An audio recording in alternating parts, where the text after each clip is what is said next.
Hi అండి, welcome back to my channel. ఎలా ఉన్నారు?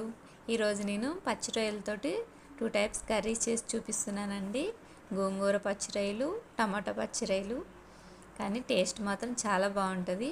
వీటిని ఫస్ట్ వాటర్ పోయేంత వరకు వేయించుకోవాలి. ఇందులో కొంచెం పసుపు, సాల్ట్ వేసుకొని వేయించుకోవాలండి. వాటర్ అంతా ఇంకే వరకు ఫ్రై చేసుకోవాలి. ఆయిల్ వేయకుండా ఫ్రై చేసుకోవాలి. కొంచెం ఫ్రై చేసుకున్న తర్వాత ఇది మొత్తం కలిసేటట్టు చూసారా, వాటర్ మొత్తం ఇంకిపోయినాయి. ఇప్పుడు సపరేట్గా గిన్నెలోకి తీసుకొని పెట్టుకుందాం వీటిని. అదే గిన్నెలో ఇప్పుడు కొంచెం ఆయిల్ వేసుకొని ఫస్ట్ గోంగూర రొయ్యలు ప్రిపేర్ చేసుకుందాం. ఇందులో పచ్చిమిర్చి వేసుకోవాలండి. గోంగూరకు సరిపడా పచ్చిమిర్చి వేసుకొని ఇందులో కొంచెం కారం ఎక్కువనే ఉండాలి, అందుకే 4-5 వేసుకోవాలి. వేసుకుని వేయించుకున్న తర్వాత ఇప్పుడు ఆనియన్ ఒకటి కట్ చేసి పెట్టుకున్న ఆనియన్ ఒకటి వేసుకోవాలి. వేసుకొని వేయించుకోవాలి. ఇవి లైట్గా వేగితే సరిపోతాయి. గోంగూరలోకి ఆనియన్ లైట్గా వేగితే బాగానే ఉంటుంది. ఇందులోనే సాల్ట్ వేసుకొని ఇప్పుడు మనం వేయించుకున్న రొయ్యలు కూడా సగం ఇందులో వేసుకొని సగం టమాటాలోకి ఉంచుకుందాం. వేసుకొని ఈ ఆయిల్లో కొంచెం సేపు ఫ్రై చేసుకుందాం. ఎందుకంటే మనం ఆయిల్లో ఫ్రై చేయలేదు కదా. ఆయిల్లో ఫ్రై చేస్తే రొయ్య గట్టిగా అవి తినేటప్పుడు సాఫ్ట్గా ఉండదండి, అందుకనే ఎక్కువ వేయించొద్దు. ఇందులోనే అల్లం వెల్లుల్లి పేస్ట్ వేసుకోవాలి. వేసి పచ్చివాసన పోయేంత వరకు వేయించుకొని ఇవన్నీ మసాలాలన్నీ మంచిగా పట్టాలి. నేను వేరే మసాలా ఏమి యూజ్ చేయట్లేదండి ఇందులో, ఎందుకంటే గోంగూరలో మసాలాలు వేస్తే ఫ్లేవర్ వేరే మసాలా కర్రీ అయిపోతుంది. గోంగూర టేస్ట్ ఉండదు. పచ్చిరొయ్యలు గోంగూరకి కారం కరెక్ట్ ఉండాలి, అంతే. పచ్చిరొయ్యలు ఫ్లేవర్ బాగుంటుంది. ఇప్పుడు క్లీన్ చేసి పెట్టుకున్న గోంగూర వేసుకొని మగ్గించుకోవాలి. ఇది సిమ్లో ఎక్కువసేపు మగ్గించుకోవాలండి, పచ్చివాసన పోయేంత వరకు గోంగూర చూసారా మగ్గించుకోవాలి. ఎంత ఎక్కువసేపు వేయించుకుంటే మనకు టేస్ట్ అంత బాగుంటుంది గోంగూర.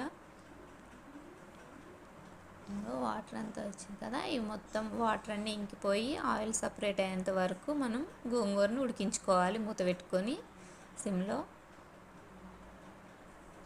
చూసారా, ఇలా అయిన తర్వాత ఇప్పుడు ఇందులో కారం వేసుకోవాలి.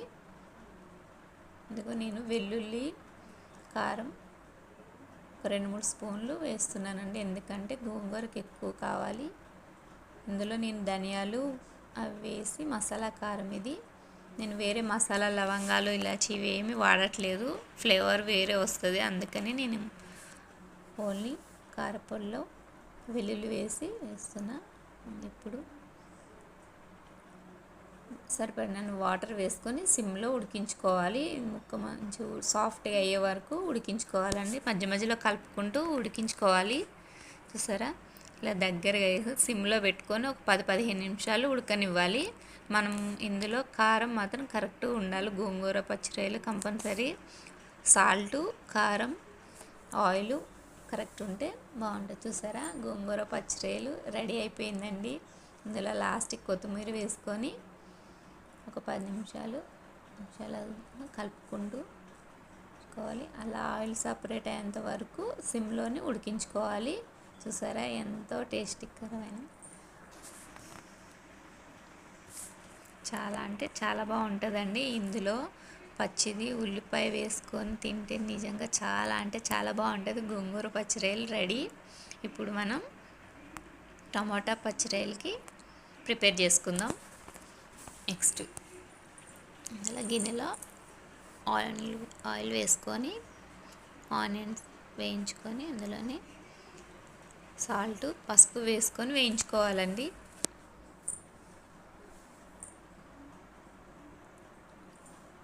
ఇందులో కొంచెం అల్లం వెల్లుల్లి పేస్టు, పచ్చిరొయ్యలు మనం ఉన్నాయి కదా అవి వేసుకొని ఇందులో అల్లం వెల్లుల్లి పేస్ట్ వేసుకొని వేయించుకోవాలి. ఇందులో నేను మసాలా పౌడర్ ఒకటి యూజ్ చేస్తున్నాను, ఎందుకంటే టమాటాలో కొంచెం మసాలా వేసుకుంటే బాగుంటుంది. గోంగూరలో అయితే మసాలాలు వేయలేదు అసలు. అల్లం వెల్లుల్లి పేస్ట్ వేసుకొని వేయించుకొని కొంచెం కరివేపాకు కూడా వేసుకొని వేయించుకోవాలి. ఇప్పుడు కరివేపాకు కూడా వేసాం కదా. ఏదైనా సరే ఆయిల్లో మగ్గితేనే చాలా టేస్ట్ బాగుంటుందండి. నేను ఒక మీడియం సైజు 3-4 టమాటాలు వేస్తున్నాను ఇందులో. ఇదంతా మసాలా అయింది కదా. ఇప్పుడు టమాటాలు వేసుకుందాం. కట్ చేసి పెట్టుకున్న టమాటాలు వేసుకొని ఇవి కూడా సాఫ్ట్గా అయ్యే వరకు మగ్గించుకోవాలి. పచ్చివాసన పోయేంత వరకు వేయించుకోవాలండి.